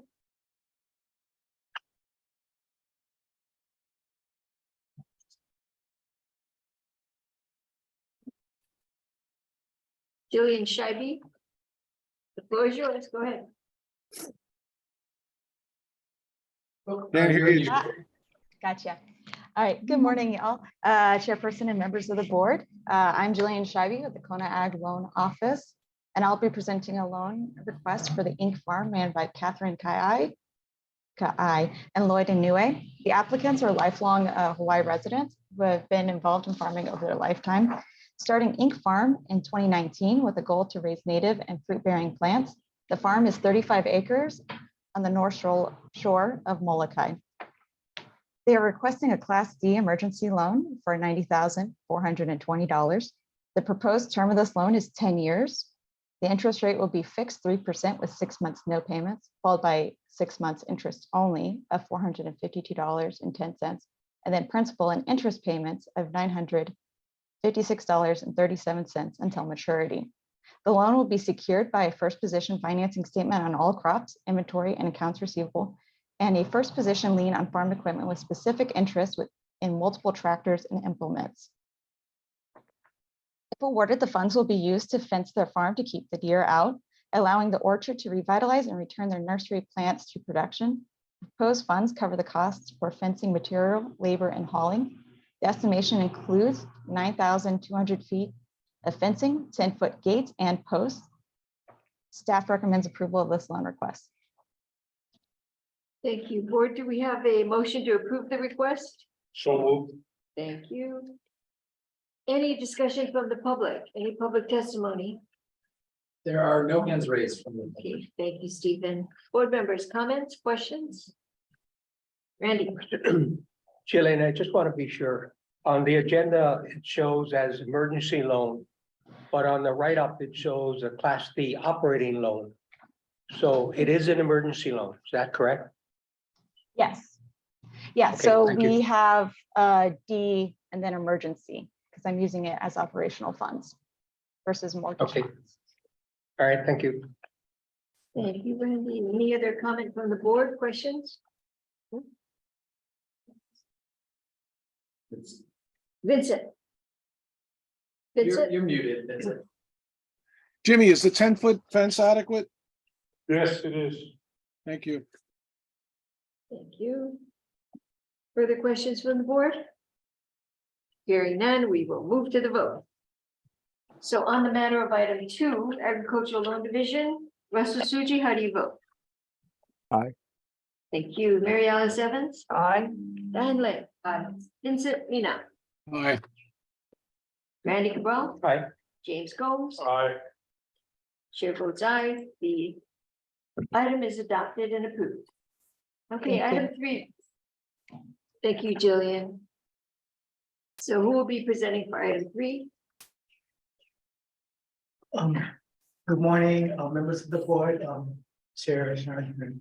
My name is Wayne Takamine. I'm representing the Agricultural Loan Division. I am a business loan officer. I'm presenting the request for Douglas, Clive, Drew, and Pearl Garcia Drew, trustees of the Douglas, Clive, Drew, and Pearl Garcia Drew Living Trust dated February 27, 2015. This request is for a 100,000 emergency access bureau loan offered by the State of Hawaii Agricultural Loan Division. Douglas Clyde Drew is an agricultural specialist with more than 40 years experience in farm, cattle range, livestock management, agricultural production, post-harvest handling, agro-processing, and marketing.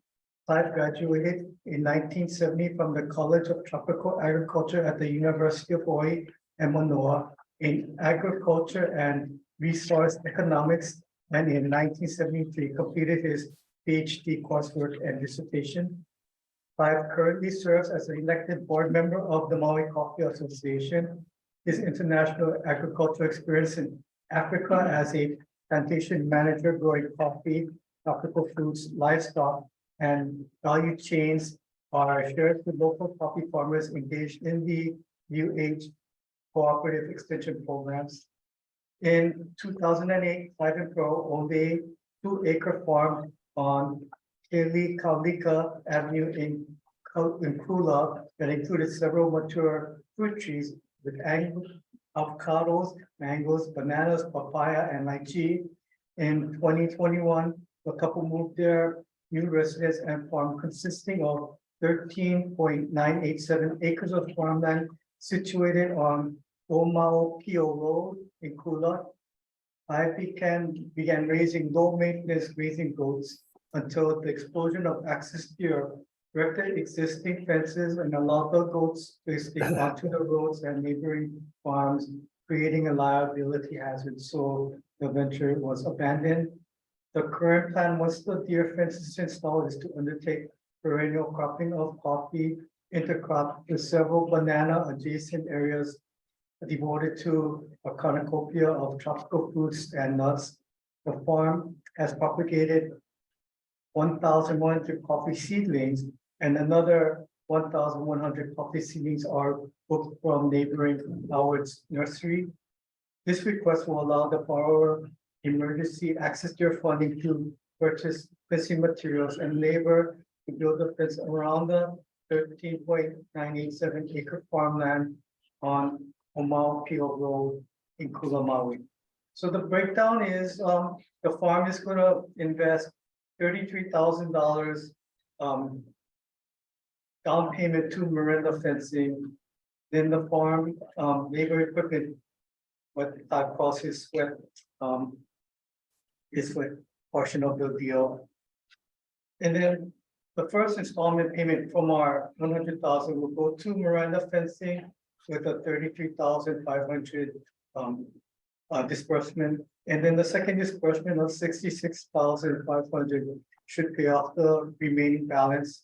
The total amount he expects to expend is 141,000 to Miranda fencing. In terms of the Class A loan, 100,000 is a term of 10 years and interest rates of 3% with monthly payments of $956 to maturity.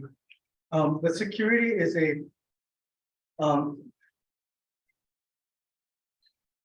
this security is secured by personal property, including farm and farming assets within the Douglas Clive Drew and Pearl Garcia Drew Living Trust dated February 27, 2015.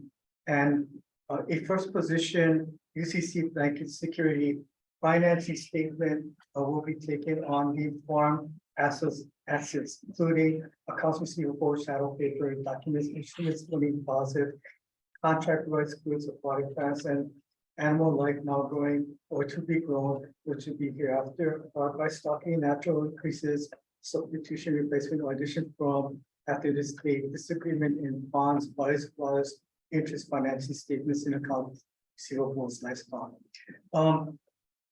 and farm equipment. Recommendation, staff recommends approval for this loan request. Thank you, Wayne. Thank you. Do we have a motion to approve the request? So moved. Thank you. Thank you. Any members of the public wish to comment?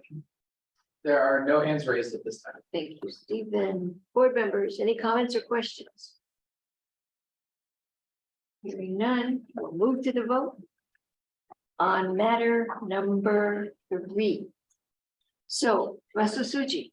We do have a hand that Oh, raised. okay, Okay, this should be our borrower. okay. Clive, if you could, please state your name and organization. Hello, Hello there, we do can hear you. you hear me? Yes, I'm here as Clive Drew and my wife Pearl. We are residents here on the particular property, having built our permanent residence here. So with mitigation against the axis deer problem, we can engage in our coffee, banana, fruit tree, and livestock activities as owner occupants of this fee simple property. We're here available for any questions. Thank you. Thank you, Clive. Go ahead. Mr. Clive, do you know what you think? Do you have any idea how much axis deer you have on your property? Do you hear me? I hear you.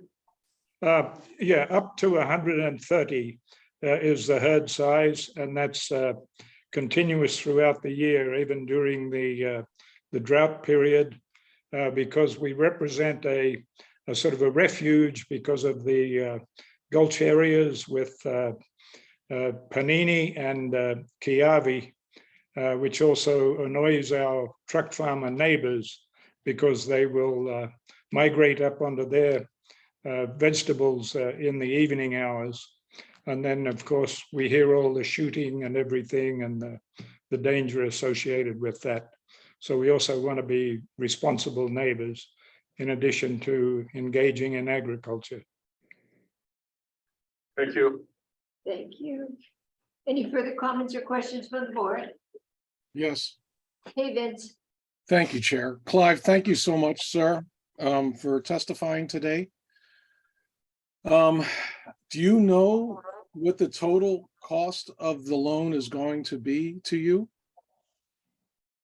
Yes, if it's, as Wayne mentioned, it's fully amortized over 10 years at 3%, with a payment of $966 per month.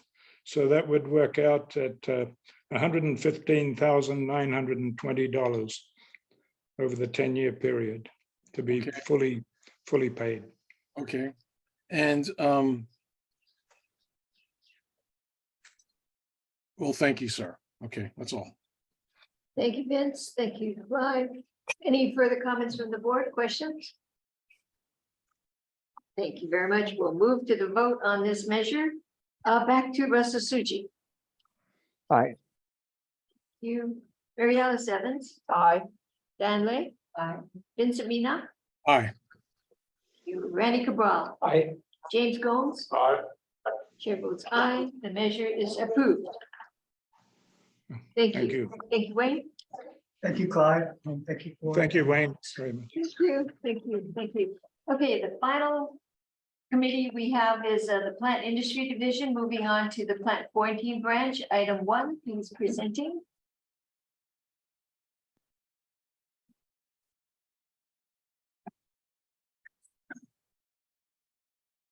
Morning, Chairperson Bird and members of the board. My name is Chris Kishimoto. I'm with the Hawaii Department of Agriculture's Plant Quarantine Branch.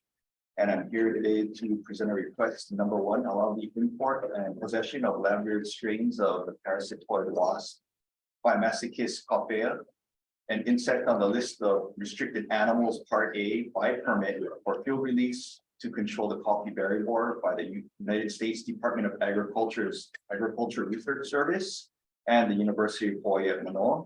And also number 2, to establish permit conditions for the import and field release of lab-reared strains of Phimacicus coffea, which is an insect on the list of restricted animals Part A to control the coffee berry borer by USDA ARS and UH Manoa. So the applicants are going to be importing multiple shipments of Phimacicus coffea, likely from Colombia, but also maybe from Puerto Rico. The importers are going to be the applicants, Dr. Peter Follett from USDA's Agricultural Research Service and Dr. Mark Wright from the University of Hawaii at Manoa. Phimacicus coffea is currently on HDOA's list of restricted animals Part A, and Chapter 4-71 Hawaii Administrative Rules allows for the importation of animals on this list into Hawaii for research by universities and government institutions, among others. This is an application for a permit to import and field release the parasitoid wasp Phimacicus coffea against the coffee berry borer, Hypothenemus campii in Hawaii. The coffee berry borer is one of the most serious pests of coffee in most coffee producing places in the world.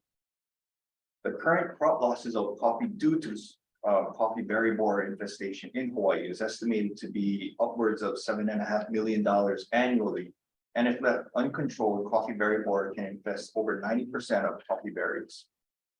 Currently, the primary means of controlling coffee berry borer in Hawaii is the use of the microbial insecticide, Beauveria bassiana, and sanitation, which is the removal of all coffee cherries, both on the tree and on the ground after harvest. The control of this pest with Beauveria bassiana is expensive and has limited success once coffee berry borer has burrowed into the center of the coffee seed.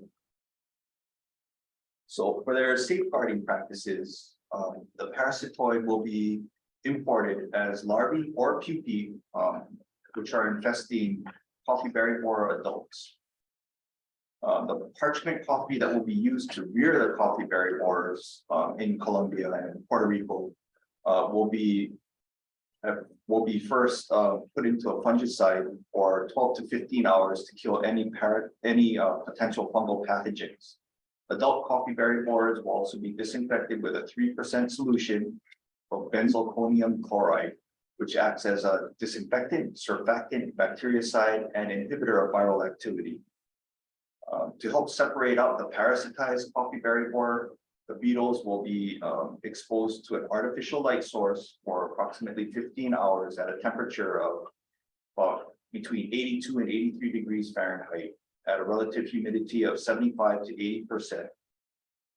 The live coffee berry borers will fly to the light, leaving the parasitized motionless beetles at the bottom to be collected. A portion of these parasitized coffee berry borer beetles will also be looked at under a microscope to eliminate any unparasitized dead coffee berry borers and other irregularities to ensure quality control.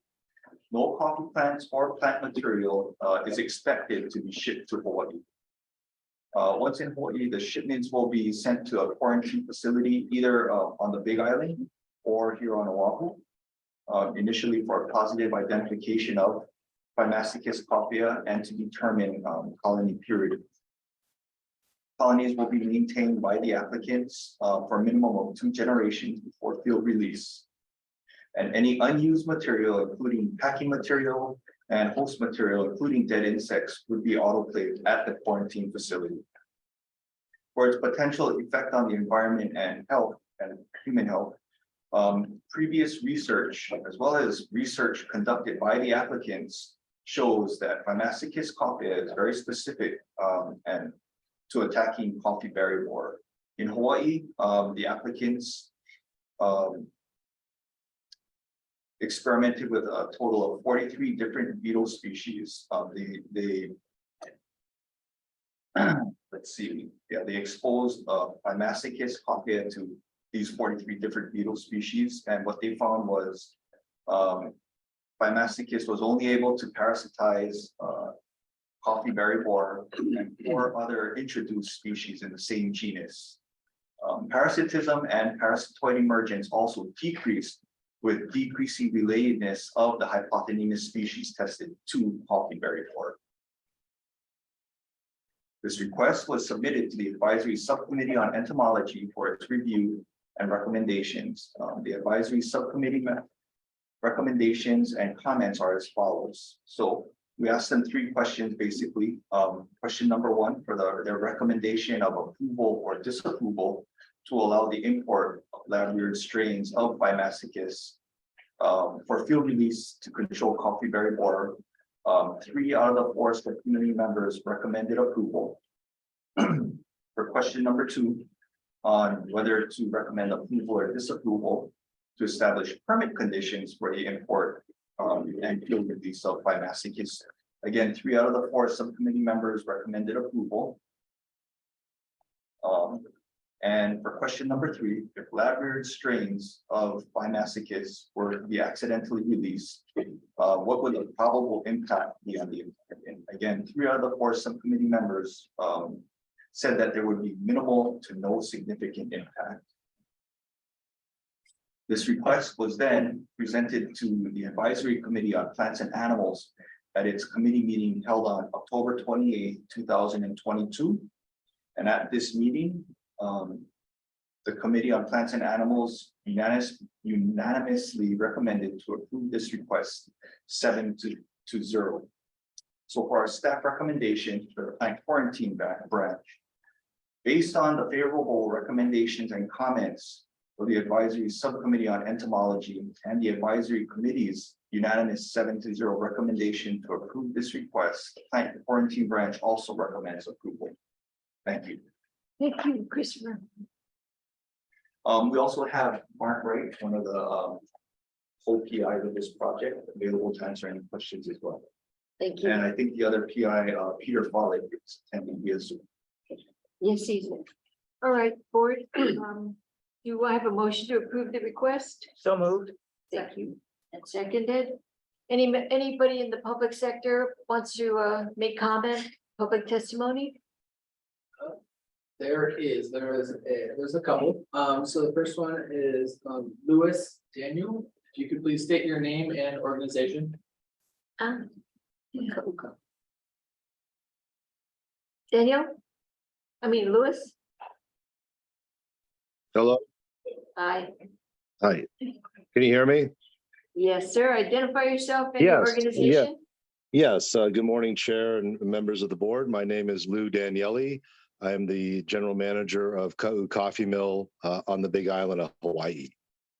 I would just like to comment to this. I think that the farmers that are growing coffee need all the help they can get in terms of coffee berry borer. With the advent of coffee leaf rust that has come into our state, I've noticed all the resources that these farmers have, and they are limited resources for most of the folks, especially down in Ka'u, that it's all going to rust prevention. And I have noticed, since we're a large processor, an increased amount of coffee berry borer in last season's harvest, much more than in previous harvests. So I am in support of this endeavor. Thank you. Thank you, Louis. Next, we have Suzanne Schreiner. Please state your name and organization.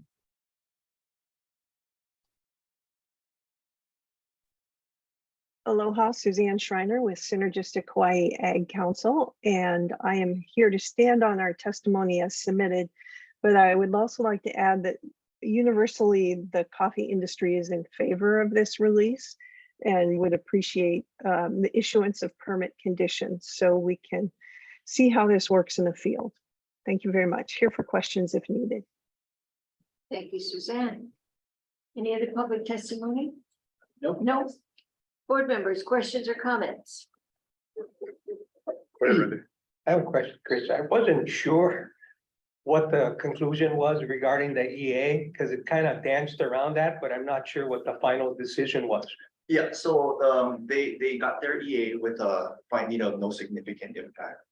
Okay, so there was an EA done and there was, completed then. yeah. Okay, thank you. You also have other testifiers that came before and asking for an EIS. Is that ever going to be an attempt to do that, an EIS on this? I don't believe there is. I mean, the applicants have gone through the environmental review process. And I think there was a need to do a full-blown EIS. Your advisory committee, Dr. Francis Howard, is in disapproval. And he points out here that there's another safer way to do this, weighing the evidence and information. Have we looked at that disapproval or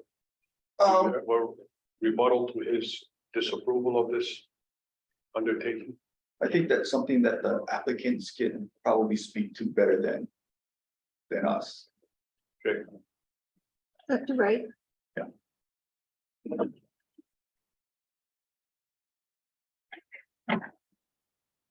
Good morning. Good morning. Mark Wright, University of Hawaii.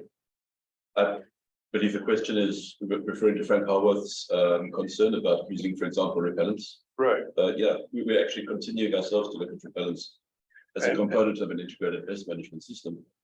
Yeah, because he had a method that was a lot, not as much risk as we're going to have now, according to this, what he's reading.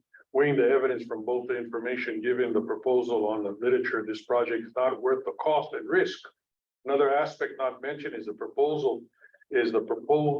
prospect of development of safer or more effective methods.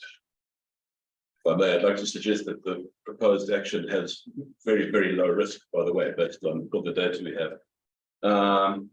The comments that Dr. Haworth made, which one is it specifically? So, I should recall from reading this previously that he had spoken about, for example, at repellents. Okay, so he goes, that the other unknown is how effective the agent will be. We're on that section. Be concerned with that.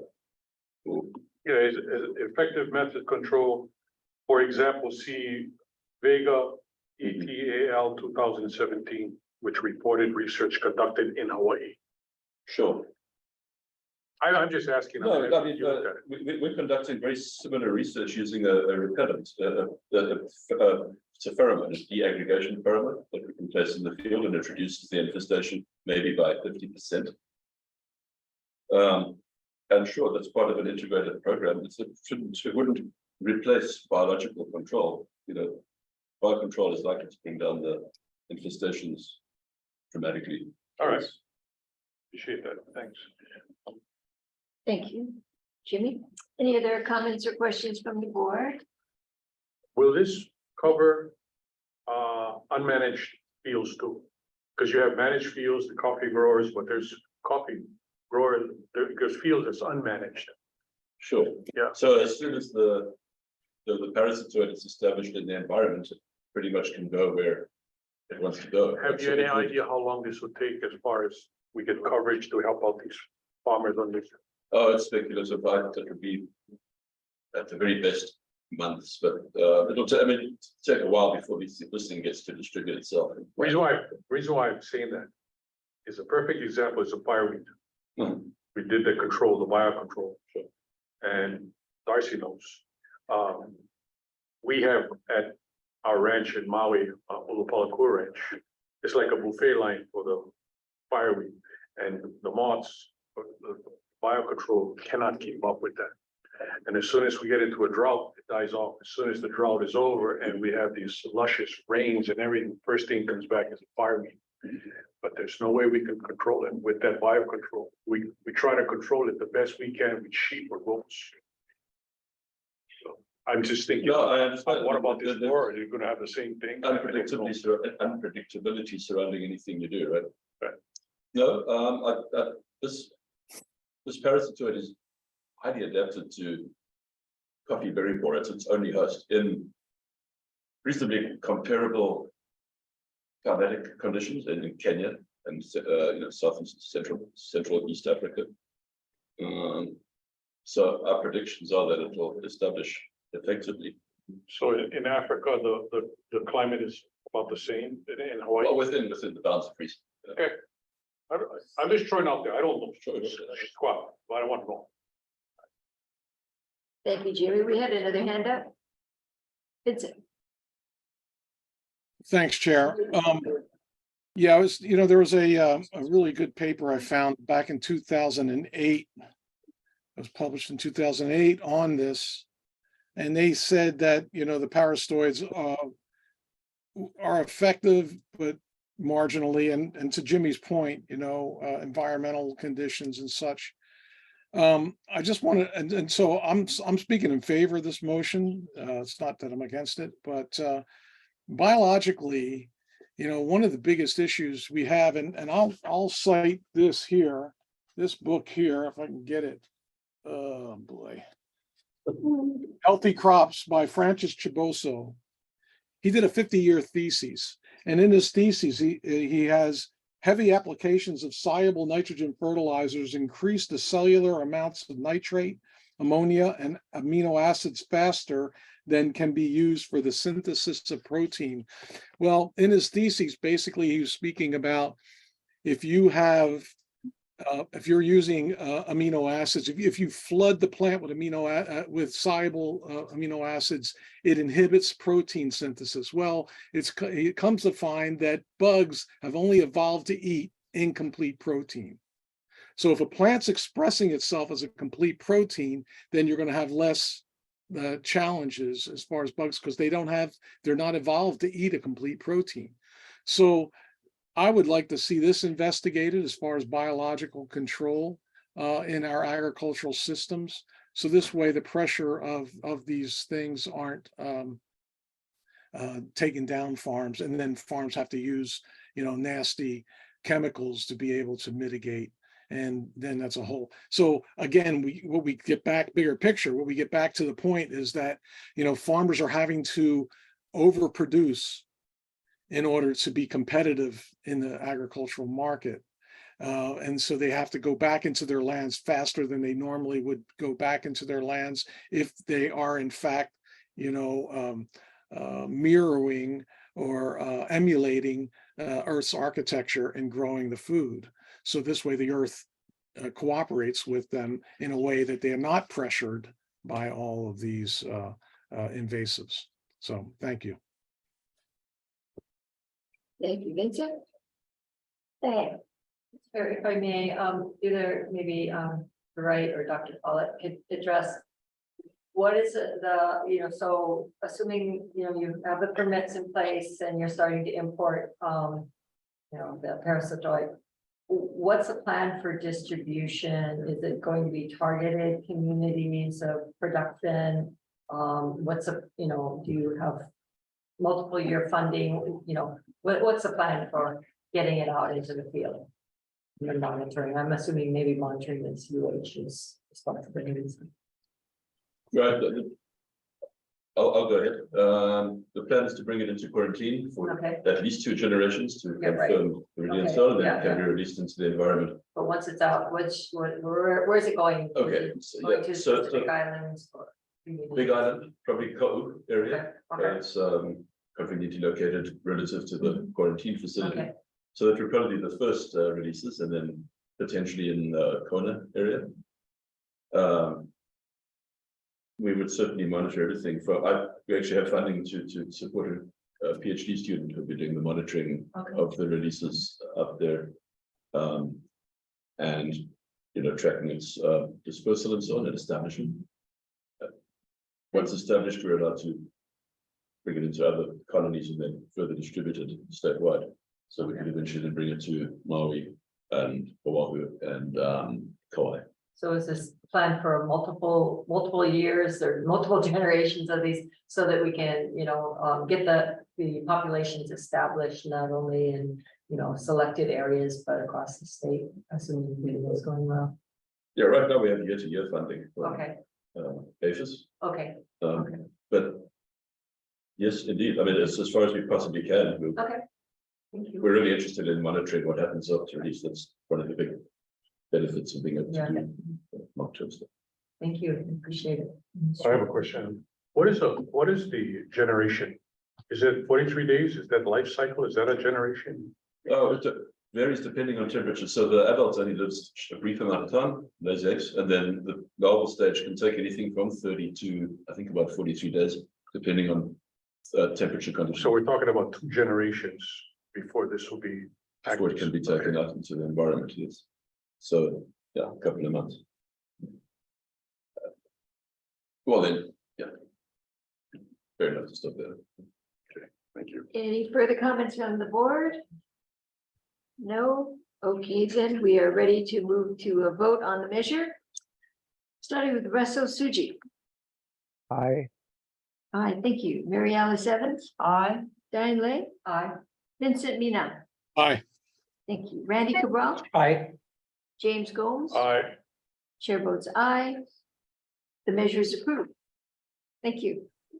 So we have one more item on the agenda. Thank you, Chris. One more item on the agenda. It's an old business agenda item. An update on the interest rate for Diamond B Ranch LLC and Brendan L. Balthazar. Is there any public testimony on this matter? I see no one raising their hands. Okay, so on this matter, we will go into executive session to discuss some personal matters with our attorney, with our counsel. So we will be going into executive session. Oh, a motion to do so. moved. Second. Okay, thank you. Executive session. Can we be sent that, can we be sent that link, please? Say that again. I'll send it Can again. Steven send the link, please? Yes. Okay, so let's vote for the executive session. Russell Suji Aye. and Mary Alice. Aye. Diane Lake. Aye. Vincent Mina. Aye. Thank you. Randy Cabral. Aye. James Gomes. Aye. All right, thank you. We are now in executive session.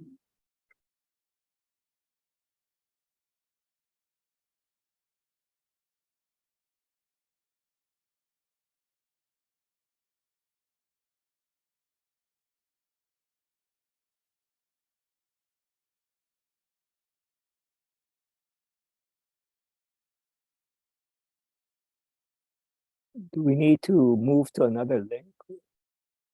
Yeah, right. Oh, okay. I'm still waiting for the link, though.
You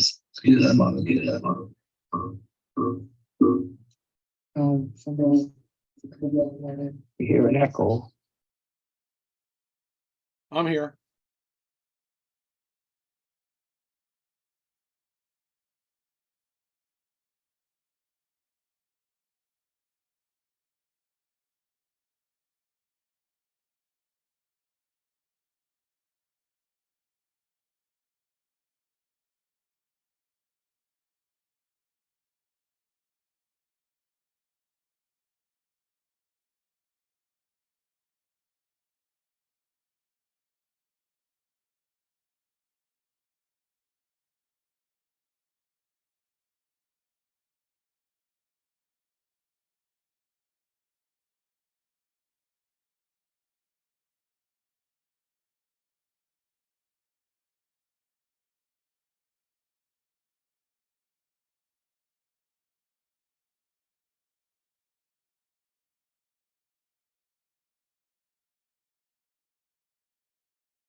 Okay, thank you. Calling the regular session of the Board of Agriculture meeting back in session. May I have a motion to adjourn on matters being handled? So move. Second. Okay. Take the vote. Anyone in opposition? Okay, the Yeah, I meeting need is to spend a adjourned. few more hours. Go get your sprouts. Okay, Okay, thank you, Vince. The meeting is adjourned. Okay. Thanks, everyone. Thank you, everyone. hello, everybody. Chair, I wanted to give you a call if possible. Okay, Thank you. Like, we can hear you call. I will be back in the office in the afternoon. I think there's some hearings this afternoon. Okay, Yep. thank you. Safe trails, everybody. Flying.